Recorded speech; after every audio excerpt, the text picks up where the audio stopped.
네, 11월 19일 NH투자증권 모닝미팅 시작하도록 하겠습니다. 전일 뉴욕 증시는 혼조세로 마감을 했습니다. 기업 실적이 호조세를 보였지만 뉴욕 증시는 혼조세로 마감이 됐는데요. 다우지수는 60.1포인트 하락한 60.1% 하락한 35,870포인트, S&P 500은 15.87% 상승한 4,704포인트, 나스닥 지수는 71.14% 상승한 15,993포인트에 마감을 했습니다. 엔비디아가 예상치를 뛰어넘는 실적을 좀 발표를 해서 엔비디아는 10.7% 올랐고요.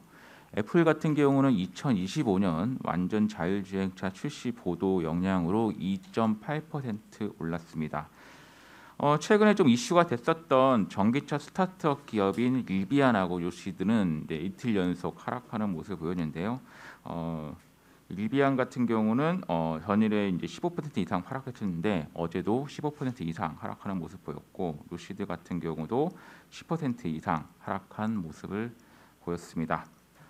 금일 NH투자증권은 4건의 자료를 준비했고요. 첫 번째 자료는 주식 전략, 금요일에 미리 보는 주간 투자 전략, 김한연구원 발표하고 이어서 안기태 연구원까지 발표하도록 하겠습니다. 예, 주시장 프리뷰 말씀드리도록 하겠습니다. 다음 주에 주요 이벤트로는 아무래도 다음 주 금요일 날 예정되어 있는 한국은행 금통위인데요. 지금 기준금리 인상은 기존에도 밝혔다시피 좀 기정사실화되어 있는 사항들입니다. 하지만 지금 최근에 한국의 시중금리는 한 2차례 추가 금리 인상까지 좀 반영한 그런 사항들이고, 최근에 이제 금리 인상 속도에 대한 회의론이 좀 불거지고 있기 때문에 이번 금통위에서는 기준금리 인상은 좀 단행하겠지만 추가적인 금리 인상 속도에 대한 어떤 톤 조절을 좀 나타내지 않겠나라고 좀 판단을 하고 있습니다. 그렇기 때문에 이번 금통위가 주식시장에 부정적으로 작용할 수 있는 가능성은 좀 낮다라고 좀 보고 있는데요. 다만 이제 금리 자체는 한국보다는 미국 쪽에서 좀 리스크 요인들이 불거지지 않겠나라고 좀 판단을 하고 있습니다. 지난 10월달 미국의 물가 지수가 6.2%까지 좀 상승한 그런 상황들이고, 여전히 22년 조기 금리 인상 가능성들이 좀 불거지고 있는 상황들이기 때문에 연말에 미국의 어떤 시중금리 상승 가능성에 대해서는 여전히 좀 리스크 요인들로 좀 보고 있습니다. 이런 것들은 아무래도 주식시장의 할인율 상승 요인들로 좀 작용할 수가 있기 때문에 이런 점들은 연말까지 좀 저희가 지켜봐야 되는 그런 이슈다라고 좀 보고 있고요. 긍정적인 요인들로 좀 살펴보면은 미국의 쇼핑 시즌들이 좀 시작이 됩니다. 11월 26일 날 블랙 프라이데이를 시작으로 해서 미국의 연말 쇼핑 시즌들이 좀 개시가 될 상황들인데요. 여전히 이제 미국에서는 소비 경기가 좀 개선될 것이다라는 기대감들이 좀 높은 그런 상황들이기 때문에 연말 소비 시즌과 관련된 업종에 대해서 좀 관심을 가질 필요성이 있지 않겠나라고 좀 판단을 합니다. 수급적인 측면에서는 한국 주식시장에 있어서 개인들의 순매도 물량들이 좀 지속적으로 유입 중입니다. 아무래도 이제 연말에 개인 대주주 양도세 회피 물량으로 좀 판단이 되는데요. 당연히 이런 것들은 수급적인 측면에서 좀 부정적으로 좀 작용을 할 수가 있을 것 같은데, 과거의 흐름들을 좀 봐주시면은 2019년도에는 연말에 어떤 개인 순매도 물량이 12월 말에 출회가 되었지만 지난해는 조금 더 빨라졌습니다. 11월 달에 먼저 출회가 되고 11월 마지막 주 이후에는 이제 다시 한번 유입세로 좀 전환이 됐었고, 12월 달에는 다시 한번 큰 폭의 순매수로 좀 유입이 됐던 그런 모습들이었습니다. 올해도 마찬가지로 이제 11월 달에 연말 양도세 회피 물량들이 미리 선반영됐다라고 좀 판단을 하고 있고요. 물론 이제 일시적으로는 코스피 수급에 좀 부정적으로 볼 수는 있겠지만 12월 달 이후에 다시 한번 재유입될 수 있는 그런 자금들이고, 어떤 중장기적인 개인 자금의 이탈과는 아직은 좀 아니다라고 판단을 하고 있습니다. 그렇기 때문에 전체적인 투자 전략에 대해서 좀 말씀드리면, 연말에 이제 미국의 금리가 좀 올라갈 수 있는 가능성들이 높고 개인 매도 물량들이 좀 출회되는 것들은 이제 코스피의 단기적인 부담 요인들로 작용을 하고 있는데요. 조금 더 이제 투자 시기를 좀 더 길게 본다라고 한다면은 이제 동남아시아 지역에서의 코로나 확산이 좀 진정이 되고 있고 제조업 경기가 좀 정상화되고 있는 그런 상황들입니다. 그렇기 때문에 이제 미국 소비가 이제 높은 물가 상황에서도 여전히 견조한 그런 회복세들을 이어가고 있는 그런 상황들이기 때문에 중장기적으로는 여전히 좀 시장에 대해서는 긍정적인 의견들을 말씀을 드리고 있습니다. 그래서 저희가 생각하는 이제 다음 주에 코스피 밴드는 2,900선에서 3,050선 수준으로 제시를 해드리고 있습니다. 이상입니다. 예, 뭐 지표도 이어 말씀드리면 뭐 다음 주에 미국 사람들 10월 소비 이런 게 나오는데요. 근데 지금 이게 여기서 특이한 점이 뭐냐면은 그 외사들의 컨센서스가 제가 알기로는 재화 소비 꺾인다가 컨센인 걸로 알고 있어요. 그러니까 작년에 자동차랑 가전 많이 샀으니까 이제 더 살 게 없다. 이제 여행밖에 남은 게 없다. 이게 컨센인 걸로 아는데 이게 이번 주에 나왔던 미국 10월 소매 판매도 보면 시장 컨센을 계속 웃돌면서 소비가 나옵니다. 그러니까 이거는 뭐냐면은 첫 번째로 사람들이 인플레 때문에 소비 심리 꺾인다라고 뭐 예상을 했지만은 정작 설문에는 그렇게 답할지 몰라도 뒤에서는 다 물건을 더 사고 있습니다. 미국 사람들의 소비가 계속 특히 그게 서비스뿐만 아니라 재화단에서 자동차든 가전이든 이런 게 나오고 있고요. 그래서 이걸 좀 길게 보면 어떤 생각이 좀 가능하냐면은 이게 지금 컨센 넘어서 계속 소비가 나오는 건 결국에 코로나19 이후에 소비가 1, 2년짜리 이연된 게 나오는 게 아니라 어쩌면은 08년 리먼 이후로 계속 눌렸던 소비가 지금 분출되는 이게 뭐 미국의 경우죠. 뭐 중국이나 이머징은 아니고요. 그래서 그런 쪽으로 좀 가는 모습인 것 같다. 그래서 결론의 요지는 의외로 계속 시장 컨센을 미국의 재화 소비가 넘기는 게 나왔고 그게 다음 달 뭐 또 10월 소비 지출 데이터에서도 좀 확인될 가능성이 높겠다. 좀 그렇게 좀 보고 있습니다. 네, 이상입니다. 네, 질문해 주세요.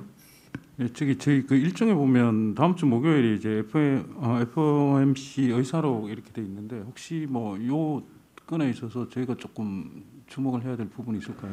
사실 뭐 지난번 FOMC 회의 할 때 뭐 테이퍼링 다 스케줄 나왔기 때문에 이게 특별할 건 아닌 것 같고요. 이제 조금 이거보다 중요한 거는 차기 의장을 이제 그 추수감사절 전후로 발표한다 했는데 그게 이제 25일쯤이 될 겁니다. 그래서 그 부분의 윤곽인데 그건 이제 결론적 말씀을 드리면은 뭐 누가 될지 사실은 알 수 없지만 만약에 그 지금 거론되는 브레이너드 의장이란 분이 된다면은 단기적으로는 조금 이게 변동성은 나올 수 있습니다. 왜냐하면 과거에 의장 바뀌었을 때 변동성 불거진 적은 있는데 근데 만약 이분이 된다 해도 이분은 사실 파월 의장보다 더 비둘기이기 때문에 사실상 뭐 긴축을 더 강화하는 그런 쪽은 아닐 것 같다 정도 그렇게 좀 보고 있습니다. 네. 네, 다음은 산업기업 분석으로 넘어가겠습니다. 건설 건자재 산업 이민재 연구원 발표하겠습니다. 예, 현재까지 분양된 물량은 올해 32만 세대 정도 됩니다. 특히 이제 수도권보다는 지방 쪽이 조금 더 비중이 맞춰졌다라고 보고 있고요. 수도권이나 오대광역시는 조금 부진한 반면에 팔계도는 2015년, 16년과 유사한 수준으로 계속 좋은 모습들 나타내고 있습니다. 남은 분양 물량 11만 세대 정도 되고요. 수도권보다도 역시나 5대 광역시 8개도에 좀 집중이 되어 있는 상태입니다.